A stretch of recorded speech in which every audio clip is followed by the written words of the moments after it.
HP ini masih melibas semuanya dengan mulus, bahkan dibanding beberapa flagship Android terbaru ya performa iPhone 12 Pro ini masih lebih stabil.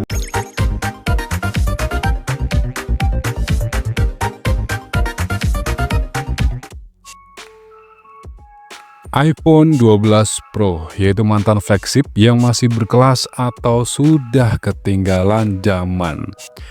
Seiring munculnya iPhone terbaru, banyak yang mulai mempertanyakan nih, apakah iPhone 12 Pro masih layak dipakai atau malah udah kalah saing atau letoy? Gitu aja. Padahal kalau ditelusuri lebih dalam, HP ini masih punya banyak daya tarik yang bisa bikin orang jatuh hati. Asik. Dari desainnya yang keren, performanya yang masih ngebut, sampai kameranya yang masih bisa diandalkan banget. iPhone 12 Pro tetap jadi opsi yang menarik, apalagi kalau nemu harga second yang masuk akal. Tapi ya, sebelum buru-buru beli atau malah nge-skip, yuk kita bahas lebih detail dari segala sisi. Yang pertama kita bahas desain, flat, elegan, tapi licin. Buat yang suka HP dengan desain mewah, iPhone 12 Pro ini bisa dibilang salah satu yang paling kece loh. Apple akhirnya ninggalin desain melengkung dari iPhone 11 dan balik ke model flat edge yang mirip iPhone 4 atau 5S ya. Tapi dengan sentuhan modern pasti. Rasanya di tangan itu solid, kokoh, dan kelihatan lebih premium dibanding varian non-Pro-nya. Bahan bodi pakai stainless steel di bagian samping dan kaca keramik shield di depan, yang katanya lebih tahan banting dibanding generasi sebelumnya. Tapi tetap aja tetap kaca, ya kan? Glass is a glass, ya kan? Kalau jatuh di lantai ya tetap pecah gitu aja. Jadi, biar HP ini tetap kece dalam waktu lama, mending pakaiin casing aja biar aman. Cuma ada satu hal yang bikin agak gregetan sih, bagian sisi stainless steel ini gampang banget ninggalin sidik jari. Itu agak sedikit PR ya, apalagi kalau kalian pilih warna grafit atau Pacific Blue. Sidik jari bakal lebih kelihatan dibanding warna silver atau gold. Jadi ya kalau kamu tipe yang nggak tahan lihat HP penuh bekas jari atau fingerprint ya siap-siap sering ngelap atau pakai casing bening biar kelihatan tetap premium.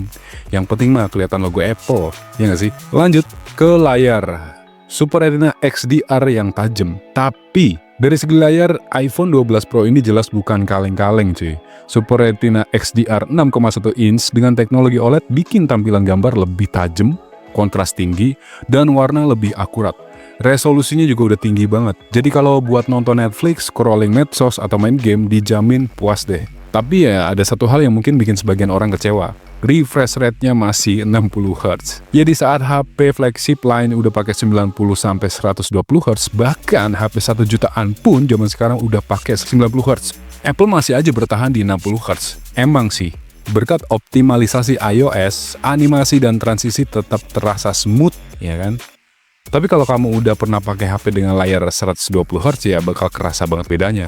Meski begitu, layar ini tetap enak banget dipakai di berbagai kondisi kayak gimana pun, bahkan di bawah terik matahari sekalipun, dengan kecerahan maksimal 1200 nits. Nggak ada cerita layar burem atau susah kebaca pas lagi di luar ruangan.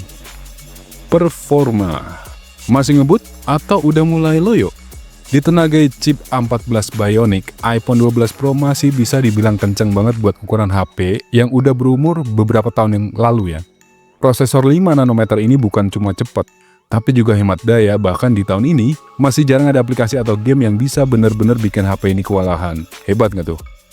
Buat aktivitas seharian ya seperti buka banyak aplikasi sekaligus kayak edit foto, video, ataupun main game berat kayak Genshin lah, CODM lah, terus PUBG, terus dan lain-lain.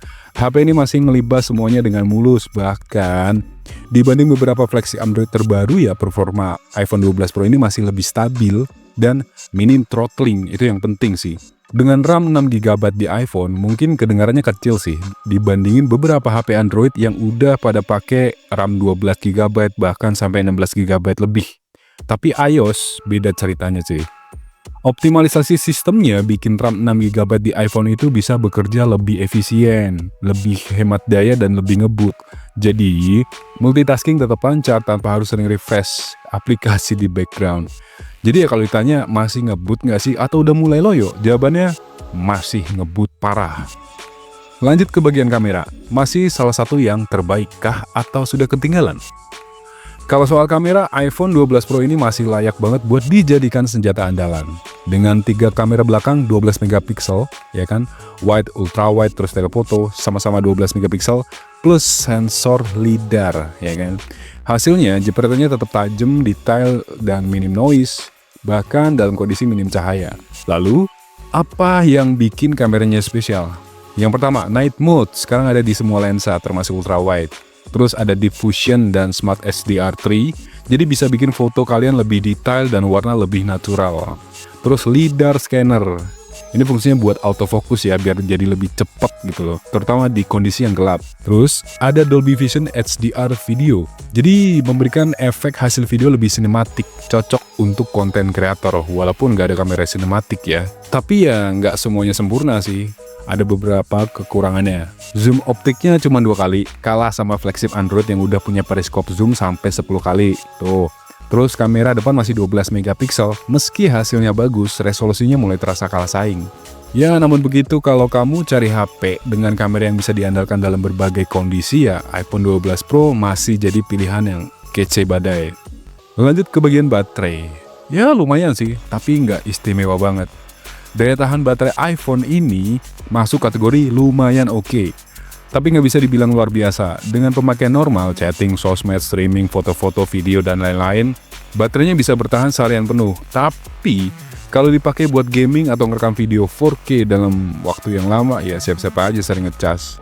Salah satu hal yang menarik dari seri ini adalah MagSafe-nya. Teknologi magnetik buat ngecas HP yang ditempel-tempel gitu, ya kan? Jadi bikin lebih praktis. Sayangnya, kecepatan pengisiannya masih jauh banget di bawah fast charging di HP Android. Lumayan sih, 15 watt pakai MagSafe dan 20 watt pakai kabel. Dan jangan lupa, Apple nggak ngasih kepala charger di dalam box. Jadi kalian harus ngeluarin duit lagi buat beli charger. Ingat, nggak ada charger, nggak ada charger, nggak ada charger. Oke, siapa tuh? Jadi kesimpulannya adalah masih layak nggak buat dibeli di tahun sekarang atau tahun 2025. Ya kalau gue pikir sih ya iPhone 12 Pro masih jadi pilihan menarik sih. Terutama kalau bisa dapetin harga yang lebih terjangkau atau lebih ya murah gitu dibanding seri terbaru. Secara desain masih premium, layar juga tajam, performa masih ngebut, dan kamera berkualitas. HP ini masih relevan banget di tahun ini. Lalu beberapa poinnya ketika layak dibeli jika cari iPhone seri Pro dengan harga lebih murah dibanding seri terbaru. Oke, terus suka desain flat edge yang premium dan nyaman di tangan. Lalu butuh kamera yang masih bisa bersaing di kelas flagship dan masih pakai iPhone lama ya, kayak 10, XR atau 11. Mungkin waktunya upgrade sih buat kalian semua. Lalu kurang cocok ketika butuh refresh rate tinggi buat pengalaman layar lebih smooth. Pengen daya tahan baterai lebih lama dan fast charging lebih kenceng. Terus fitur kamera terbaru seperti zoom lebih jauh atau promotion display. Jadi gimana menurut kalian? Masih kepikiran buat beli iPhone 12 Pro atau lebih baik loncat ke seri terbaru kayak seri 16? Tapi sayang seri 16 belum bisa dijual di sini. Nggak tahu ya kapan. Oke. Nonton terus channel ini, klik like dan subscribe, dan jangan sampai ketinggalan video-video kami berikutnya. Prepare your phone and happy watching. Bye-bye.